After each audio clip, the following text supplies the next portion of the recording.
Now for business updates across the globe, Rotus Odiri joins us. Good morning, Rotus. Morning, Ayo. Good morning. Morning, Rotus. How's it going? Yeah, the doctor, good morning. Off air, always interesting conversation. Let's rifle through the global stuff. What's to watch today? Brazil rate decision at 10:30, so about an hour and a half.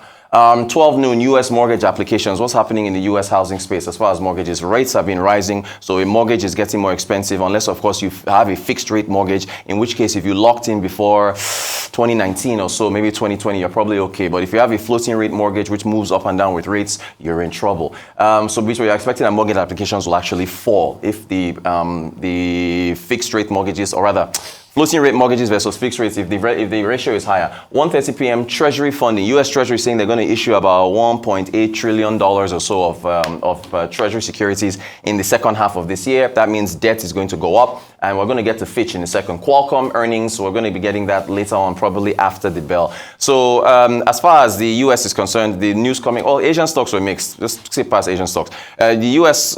Fitch has downgraded the United States from AAA to AA+. Let's go to the reason why. Fitch said that the downgrade of the U.S. reflects the expected fiscal deterioration over the next 3 years, a high and growing general government debt burden. I just told you about the Treasury issuances for $1.8 trillion for the second half of the year, and the erosion of governance relative to peers. Now, everybody has been saying, why are you coming out with this just now? The debt ceiling issue was back in June, and this is part of the criticism of the ratings agencies, that they are a bit slow. Here's Janet Yellen. Janet Yellen immediately responded to the downgrade, saying, I strongly disagree with the Fitch Ratings decision. The change by Fitch Ratings announced today is arbitrary and based on outdated data. Larry Summers, former Treasury Secretary, who we actually spoke to while we were in Davos, so I was honored to talk to this man. The United States faces serious long-run fiscal challenges, but the decision of a credit ratings agency today, as the economy looks stronger than expected, to downgrade the United States is bizarre and inept. Mohamed Al-Iran, who he said in a strange move, Fitch just downgraded the U.S. He's a big economist. He was with, what was Mohamed working with? Was it, he was one of the major, Pitch, what was the asset management? PIMCO, thank you, sir. Was working. Yeah. In a strange move, Fitch just downgraded the U.S. sovereign ratings from AAA to AA with a stable outlook. The rating agency justification is set out in the statement. That's what we just read. I am very puzzled by many aspects of this announcement, as well as the timing. I suspect I won't be the only one. The vast majority of economists and market analysts looking at this are likely to be equally perplexed by the reasons cited and timing. And basically, a number of U.S. economists have just dismissed what Fitch is saying, because if you look at the U.S. fundamentals, debt is an issue, though. And there is, of course, Congress will be coming back together to work out the modalities of the budget for next year. An election here. We won't talk about Trump, though. I guess you guys can get to Trump in another segment. Fuel. Since we're talking about labor, and we're talking about refineries in the downstream sector. So this is a notification from COPEC over in Ghana, Petroleum Organization. They put out this notice saying that fuel prices are expected to go up by 9% from August the 1st. This is for Ghanaians. Now, if you're in Ghana, if you're in Kenya, if you're in South Africa, you're probably already conditioned to expect these notifications on a monthly basis. We in Nigeria, I remember we were surprised on July the 18th when we woke up and we saw that fuel was 617 naira in Abuja and other places. Everybody was scrambling to find out. We just need this kind of open notification so that nobody wakes up with a surprise. And then, as I've said, oil prices right now at $85 or $84 a barrel.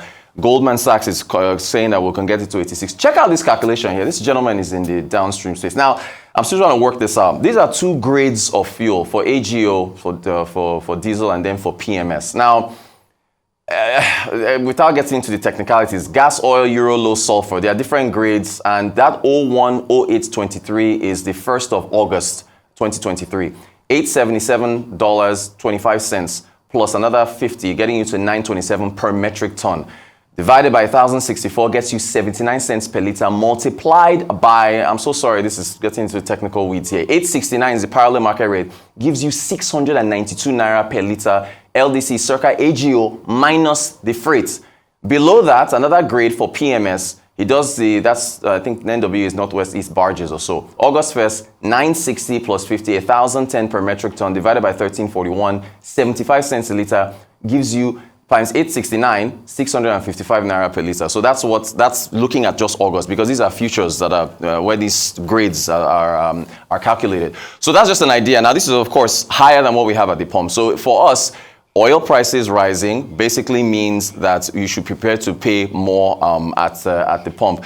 Now, next up, after that, we've got this crash that happened in Ikeja yesterday.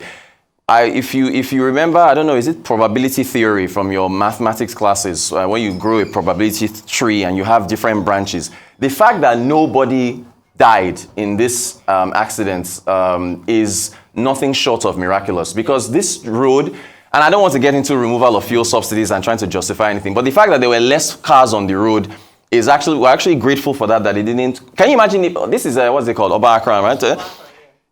There's usually, if there was gridlock there with cars filled with fuel, there was also a petrol station, and it was closing time, and there was a petrol station next to where the plane crashed.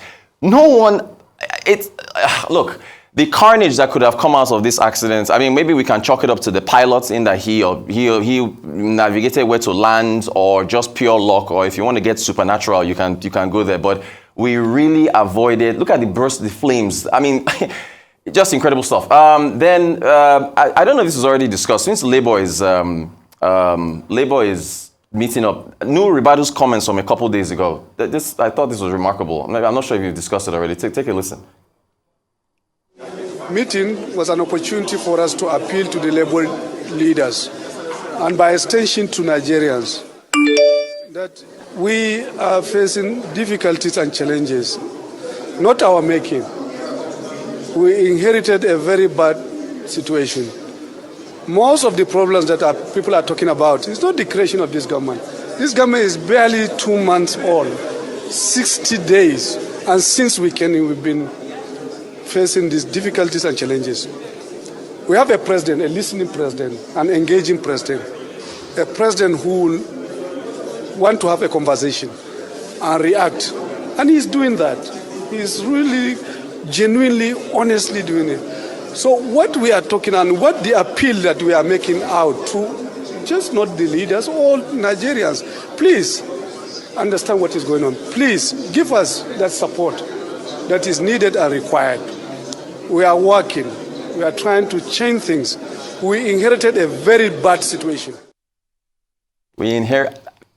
I just thought that was remarkable. And then Labour, look, finally, the demands that they're putting forward, I feel that there's a lot of cognitive dissonance where you're trying to hold two opposing views at once. Labour's demands for refineries to be fixed, it's going to take forever to fix them. Also, you cannot have, before I was talking about modular refineries in the private sector, you cannot have profitable modular refineries in a downstream sector that is regulated. Have you noticed that on the Global Business Report, we had a CEO of a modular refinery, you've had one, Newsday has had one. All of a sudden, once fuel subsidies were removed, all of a sudden, all the players in the modular refineries are coming out to talk because their profit margins are increased. So you cannot ask for refineries to be fixed and also have fuel subsidies in place. It can't work.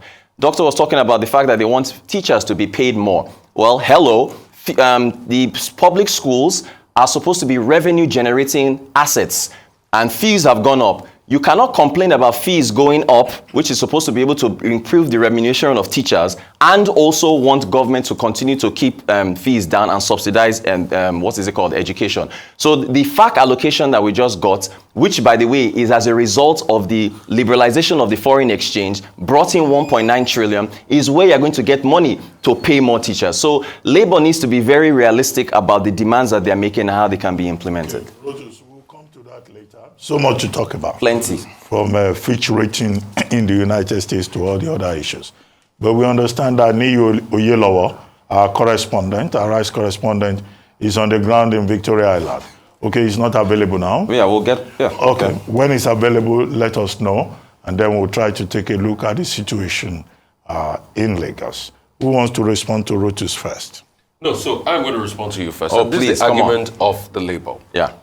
Prior to this time, the problem about subsidy has always been the transparency, and I think people get the conversation wrong.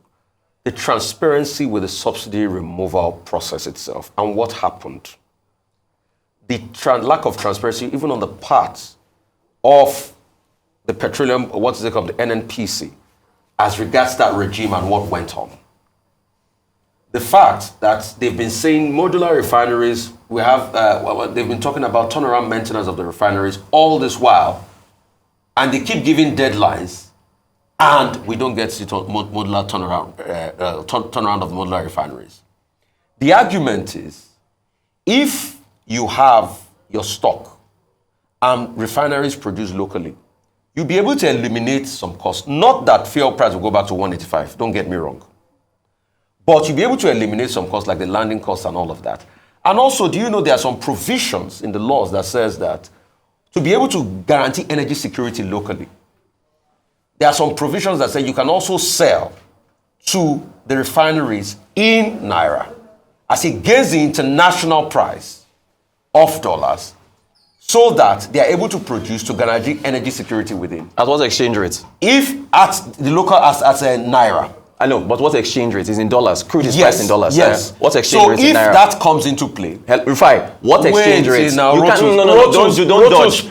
Rotus, please. What exchange rate in Naira? Rotus, Rufai is doing it again. I'm not happy. He's making a point and he doesn't no, want to I'm not happy about your conduct. Let me finish. Let me finish. Exchange rate in Naira? Naira? Let me finish now. Just say the exchange rate. You are ambushing me. Let me finish. Just Okay. wait. All right. And I must confess to you, I don't like your conduct in this. Because I put you on the spot. You try to escape these things. Listen if you're to gonna, me. If you're taking all the time, Rotus, you're taking all the time. the exchange rate. Wait. It's not realistic. That's why he's making that point. The rate. Dr. Abati, I think you should warn him. The rates. The rate is in the Naira equivalent to the dollar. At what rate? Let me make my point. Which you didn't support. Wait, exchange now. rate liberalized. Dr. Abati, you wouldn't let No me make interruptions. my point. Okay. Let me make my point, Rotus. At the Naira equivalent to the dollar. And once your production increases, I'm going back to using your words. You are the one that talk about market forces. And please, let me make my explanation to the end. Don't interrupt me. Okay. If you interrupt me, I will stop. Once market forces increasing and we have a lot of production, then I think we can get a stability as regards prices. That's always the argument that Labour is making as regards fixing the refineries. And this argument is coherent enough. Because if you look at what the government has expended as regards cost on these refineries all these years, it has been as a case of corruption that has not made us go to the end of all of this. I get your point of view, classical economist in thinking and all of that. But the truth is, when it comes to practical realities of the Nigerian economy, there are some things that does not hold water. And that's why we are pushing. And I'll take you back to the 80s when we had refineries working and producing. We're subjected also to these international conditions. But at least because we're producing within, there was still some leverage as regards pricing. That's the conversation the Labour is having here. And you have not tried it out. We have not even fixed refineries and we have ample production locally before we say it's not going to work. These are international rates at which it's been sold. But if you provide in Naira, people can provide and they can produce. I'm not saying the cost will go back marginally to what it used to be before. But at least you're going to have a cost that is not too subjected to the international winds and campuses. And that's what we're saying. What's the cost? Pure and simple. What's the cost? The cost will be dependent on the local production. You can't say Can we make That's what we are progress? saying. Ayo, No, nobody can say the cost. Please, but it will let's be make dependent on the progress. local Then production. Labour has no point to make, Rufai. If the cost is not, the marginal cost is not Notice, reflective. argument is not by shouting. You don't have Calm a down. point. That's we- my point. calm And you down. can't Can get we it. I make made my progress? point. Sorry about that. And those are saying Go ahead, right please. here. Yeah, sure. Still didn't make the rates. Is Niyo Yelowo ready now? Okay, let's go to Niyo Yelowo, who is reporting from Victoria Island on labor protest today in Lagos. Niyi, good to have you on the program. Good morning. What's the situation in Victoria Island? Good morning, Dr. Abati. Good morning, Niyi. Well, actually, good morning, Dr. Abati. I don't know if you can hear me. I can but hear you currently clearly. I'm on Tinubu Square. Very good. Really? So Tinubu I have Square? gone through Ikoyi and it's, yeah, that's where we are, the heart of the market. If Shola can just give you an idea of what we can see right now, you can see all the markets are opened and there is no sign of picketing by any labor groups whatsoever. And of course, on our way here, we noticed that majority, if not all, the public institutions, whether it's petrol stations, whether it's banks, and every other place, are actually open for business. Okay, we've asked a few people around whether they're actually aware of the strike, or rather protest at this stage. And, you know, a lot of people are not too, you know, wary about that. But I have one or two people to talk to. I have Charles, one of the traders here, to give us an idea of what's been happening. Charles, okay, just take a look at the camera. Okay. So, all right, so what is your impression of this strike? Has it had any impact on your area so far? For now, there is no impact at all, because as you can see, people are doing their businesses and the banks were open. So for me, there is no impact for now. Okay, are you in support of this strike? After all, the government has been engaging labor, okay, but labor still insists on going, at least, you know, despite all the dialogue and everything, they're still insisting on having some kind of presence among the people with this protest. Do you think it's having any major, you know? Really, this is a litmus test for Mr. President, for the first strike they are having in this regime. And Mr. President has already said that even if you strike as long as you can, that he will not change his mind. For me, this strike, I don't think is necessary. I think to engage in dialogue is the best. Because previously, the NLC has already been going on with doing a lot of strikes, which they come out with nothing. Has been happening for a long time. So for disturbing people now, talking about it because of the movement of subsidy, for me it's not necessary. And this is a new regime.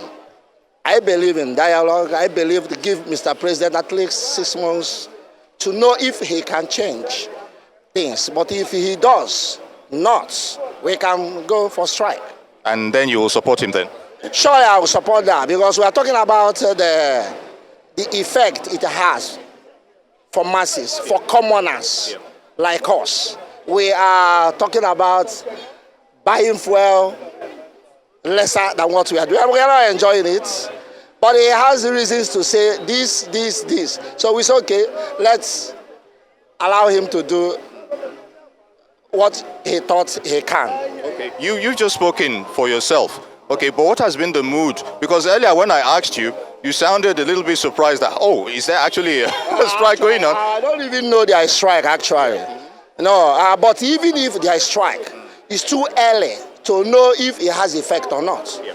You know that. We don't know. We are not engaged on that. And I believe there is no necessary for now. But if there is necessary to support, if we are sure they will reduce the price, we can support. But if we are sure that the NLC will continue doing what they do previously, they can go for strike for 3 weeks. Before you know it, they go to meeting, came back with nothing, and stop the strike without achieving anything. They have been doing it previously. So we don't even trust the NLC. For me, we don't trust them. But if they can achieve something, yeah, well, we can support them. Very good. Charles, many thanks for your thoughts on those issues. You're welcome. So, Dr. Abati, you've heard from one of the major retailers here on Tinubu Square, Nnamdi Azikiwe Street, and he's just spoken for many other people here. Of course, it's still early days, and as you can see from behind me, there's still a lot of hustle and bustle. Activities is going on. All the major financial institutions are open. Even the central bank, the old central bank building has recorded a lot of activity as well. Okay, so people are not too aware of this protest, as it were. So to a large extent, perhaps NLC might need to work on its PR regarding planned protest. And there's always the issue that, hey, look, you've engaged with the government, you know, why don't you continue engaging with them? And the government itself has urged a little bit of restraint on this matter. Yeah, so... Is the irony lost on you? Okay, back to you. Is the irony lost on you? You are in Tinubu Square. you expect protests at Tinubu Square against That's a good one. That's a good one. but in any Yeah, case, it is. You're right. You're right. But in any case, Yeah. many of these So retailers, yeah. they are not members of NLC, they are Yeah. not members of TUC, they are just They are Nigerians who want to survive Yeah. and earn their daily bread. Can you cite Indeed. anybody from LSC or Yeah. TUC around the area? Probably not. Maybe the bankers. That is the issue. Who do not care. Yeah, all the routes. Yeah, all very good. All the routes we took, just to get to this point, didn't witness any picketing, any rallies by NLC. We even went through some of the stadium, just to have a feel of what's happening there. But it's been empty, all through. Perhaps on the mainland, maybe a smattering of activities here and there.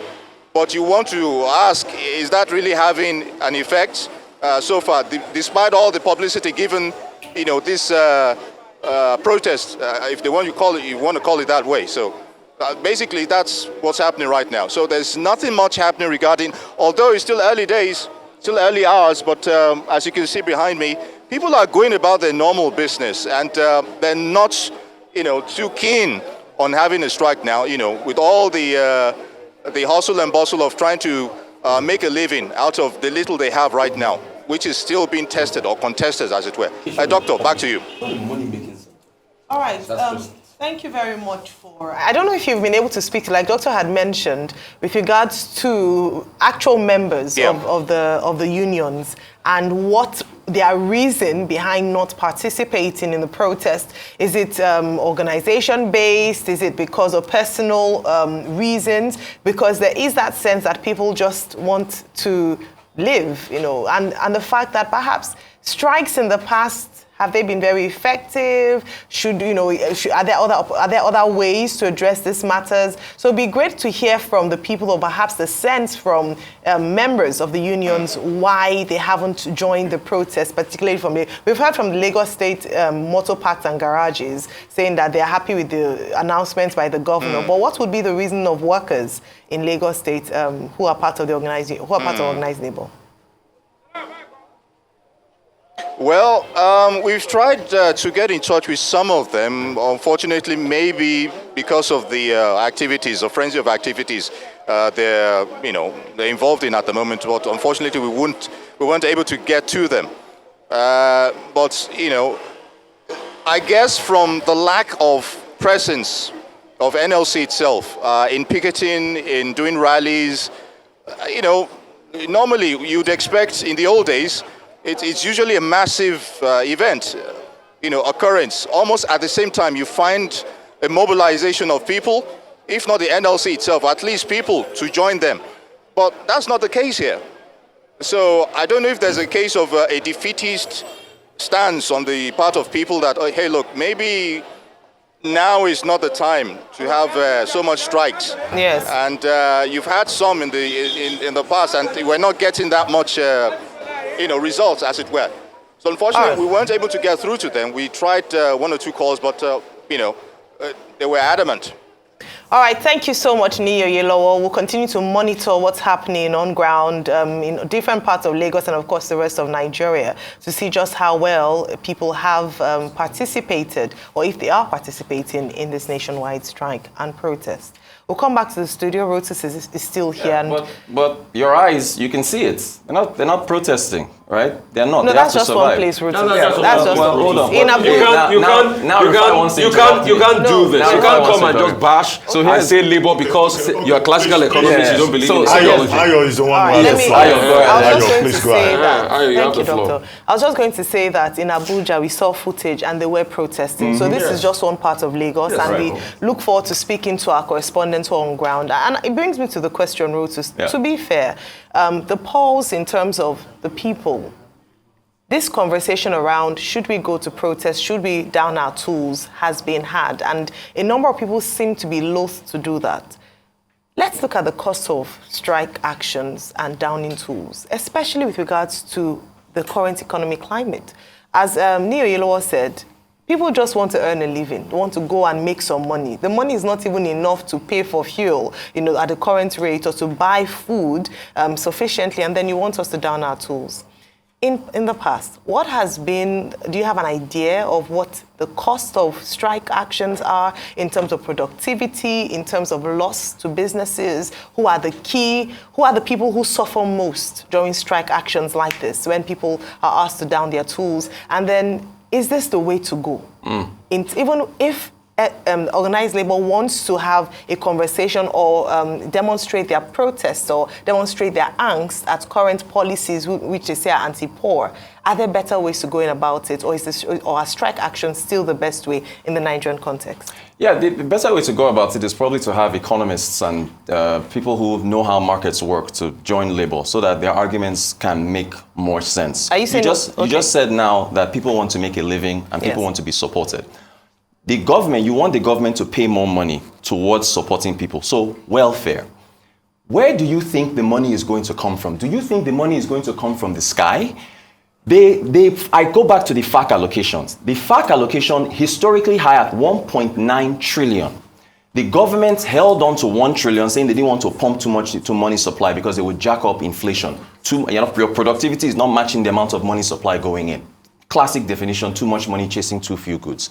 So they said they would hold on to 1 trillion and distribute the 900 billion to the states. The increase in FAC came from liberalization of the exchange rate, the same exchange rate that people are complaining. And Rufai is interrupting me now again, but then he's going to get sensitive and start complaining when I interrupt him. Let me finish the point.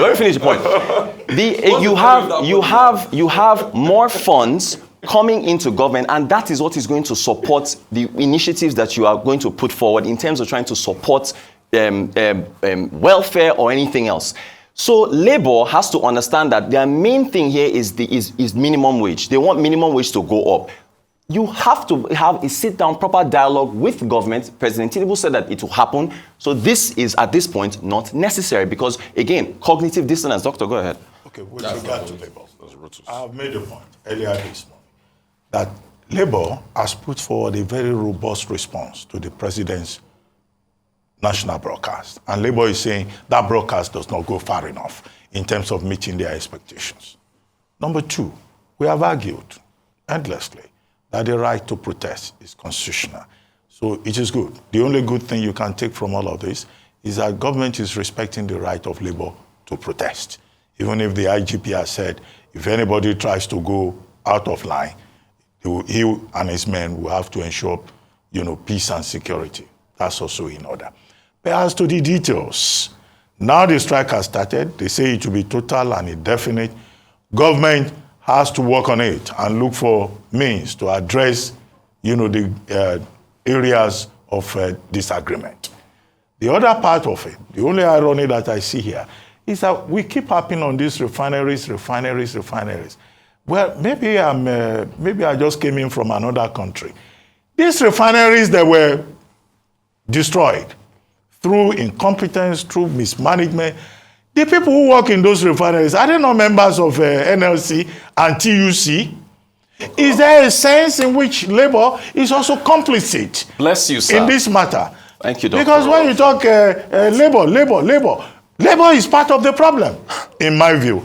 But don't let me stretch that. Don't say in your view, that's a fact. That is, as Rufai likes to say, an empirical fact. Yes. Don't let me stretch that further. So there has to be, some kind of, collective negotiations, bargaining, and all of that. Number two, I go to the US.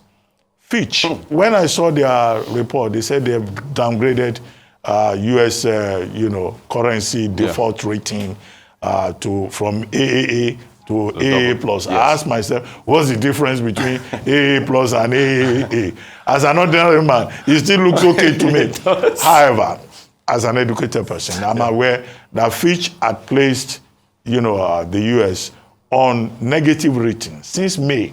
But this was in the context of that back and forth, over debt ceiling and all of that. Yeah. And their argument is that created some kind of concern about the fiscal space in the United States. And they think that, it will get worse. So when Janet Yellen comes and says, no, we have gone beyond that, you can also understand where she's coming from. But all these ratings, who do these ratings help in any case? Yeah. They've been giving Nigeria negative rating for months. We are still where we are. But my bigger concern is about India. India, in July, announced that non-basmati rice should not be exported.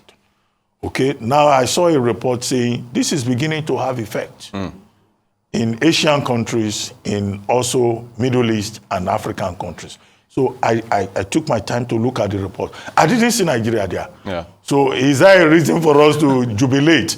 Because the countries there are like Philippines, Thailand, Thailand, places, Qatar, Djibouti, Gambia. Nigeria is not there. But what we have to watch out for is that the price of rice is going up globally. Right. And the fear is that if other rice-producing countries join, it won't be only Singapore and Philippines suffering. We are heavily dependent on rice imports from India. Other countries will also be affected. Already, the rice index has gone up very badly. So if 2 other countries also try to restrict imports, there will be issues. Are we even thinking anyhow in Nigeria about how to do this? We keep complaining about Lagdo Dam destroying Nigerian farms every year. Yeah. Olam Farm and other farms in the Middle Belt area were destroyed the other time. We have no answer. We just report these things that happen in other parts of the world. Wheat, the grain deal initiative on the Black Sea. Russia is saying, okay, we'll give some things to African countries. We are left at the situation now where our vice president is now going to attend the jollof rice and pepper soup food shows in Europe. So please, agriculture is one of the issues that James Carvalho is going to discuss with the president this afternoon when he meets with him. But can we have more creative thinking about agricultural productivity in Nigeria beyond rhetoric, so that we are not at the mercy of India or Cambodia or Russia? Okay, I know we need to end the segment, but I just wanted to make my model across, and this was what I was saying. Please, we lose a lot in crude oil theft as we speak. What I'm saying is this: when we fix our refineries, we can make local allocations, let them be able to buy in Naira. If we are transparent enough, let's fix the allocation of barrels of crude oil for the local refineries at which they're going to refine. They buy that amount. Rotus, please, listen to me. I am not saying that marginally the cost will revert to what it used to be before. But they buy that at that amount and they produce locally. And I tell you that the price will still be marginally different to the price at which we used to import. That was the point I was making. And a second point, you said education is a money generating income. No, education is public good. Okay. That's just it. So those 2 points I've made. Thank you all. Thank you. Thank you. See you later. We'll see you tomorrow.